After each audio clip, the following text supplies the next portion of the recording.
released Charlotte police body cam and dash cam video of the fatal shooting of Keith Scott has many people talking about the timing of the release and what is actually seen or not seen in the video.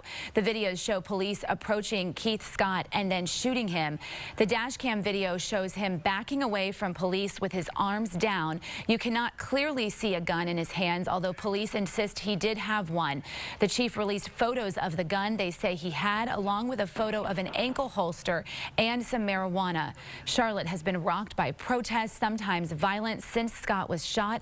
Some critics of the police department do not believe Scott had a gun. They say he had a book. Did police yield to pressure to release the video, and will the video help calm or inflame tensions? That's our topic this half hour, and we want to hear from you on our Fox 26 Facebook page. You can also weigh in on Twitter. Just send me a tweet at Sally Mack, Fox 26.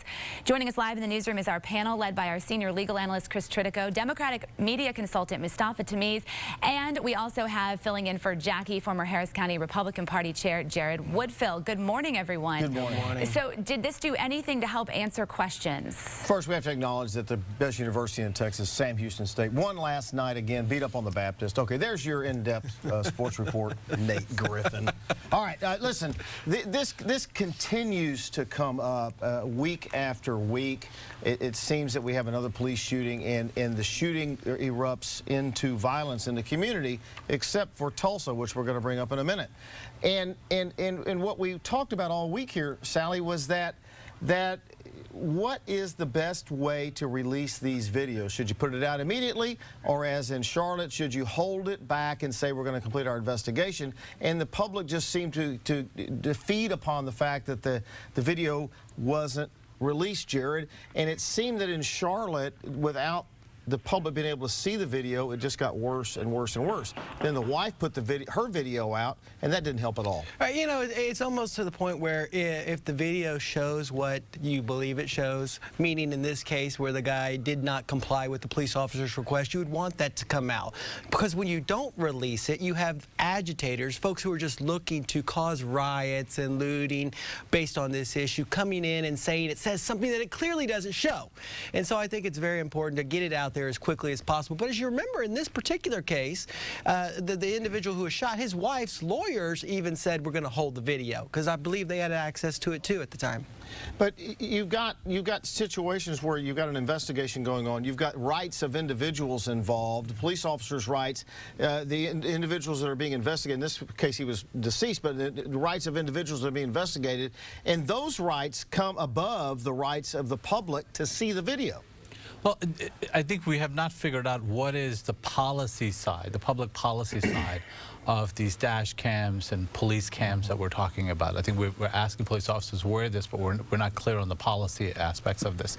And in this age of, you know, instantaneously having videos, we probably have to do far more of coming out with them. And the way this was handled was, you know, was dubious. And on the one hand, they didn't want to release the video. On the other hand, they were describing the video in detail. The police chief, they were describing the elements of the things that were on site, about the gun that was there. So on the one hand, you said we can't give you the information because there's an ongoing investigation. On the other hand, they were talking about specific fact patterns that were starting to taint the case. And while the public was out there in high numbers, so this was just mishandled, and there's not much you can say other than that. Let's go to Sally. She's monitoring our social media. All right, we're going to check in on our Facebook page and see what people are saying there after they viewed this video.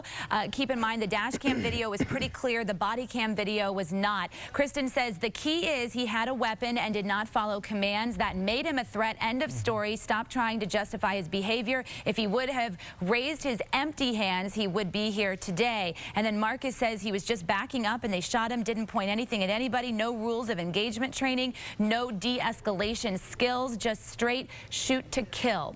What about that? Should officers be trained more on de-escalating these situations? They had originally stopped him, we now have learned, because of marijuana.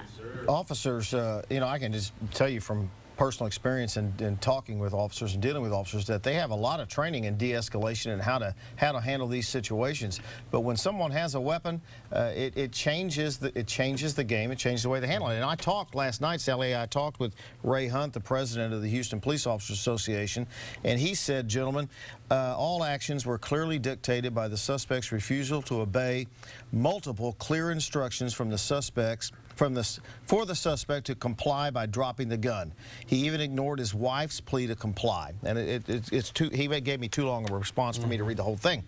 But when you watch the wife's video, which I thought was very telling, she first says he doesn't have a gun, and then she says 5 seconds later, don't do it. Well, what's she talking about? Well, that's exactly right. And I love what Ray Hunt says in that dialogue. He says, comply and then complain. And the reality is, if you comply with the officer's request, this never would have happened. And then if the officer is doing something wrong, stopping you inappropriately, whatever, then go and complain. There are plenty of remedies for that. But there's a great way to avoid this entire situation. Comply with the police officer's request, and we wouldn't be here today. But I'm going to disagree with that a little bit, because you've got these other police shootings that are going on right now where you see a young man who puts his arms in the air and gets shot anyway.